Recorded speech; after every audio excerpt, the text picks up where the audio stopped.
पनवेल तालुक्यातील चिखले गावातून एक खळबळजनक घटना समोर आली आहे।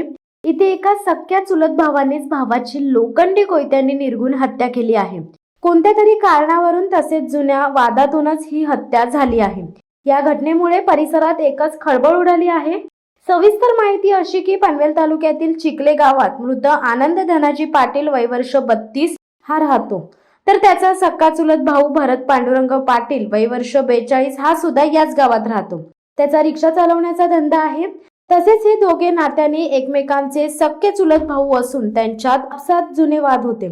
शुक्रवार दिनांक 22 डिसेंबर रोजी दुपारी रिक्षा घेऊन भरत पाटील हा चिखले गावच्या हद्दीत आला असताना तेथील डेअरी समोरील डांबरी रोडवर तलावाजवळ या दोघांमध्ये बाचाबाची होऊन झालेल्या वादातून आरोपी भरत पाटील याने त्याच्या हातातील लोखंडी कोयत्याने आनंद पाटील याच्या मानेवर, गळ्यावर, चेहऱ्यावर व हातावर वार करून त्याला जीवेत ठार मारले। त्यानंतर तो स्वतः पनवेल तालुका पोलीस ठाण्यात हजर झाला। या घटनेची माहिती मिळताच वरिष्ठ पोलीस निरीक्षक अनिल पाटील, पोलीस निरीक्षक जगदीश शेलकर व पथकाने आवश्यक ती पुढील शासकीय पूर्तता करून आरोपीला ताब्यात घेतले आहे। या प्रकरणी पुढील चौकशी चालू आहे। शिवसत्ता टाइम्स साठी संजय कदम, पनवेल।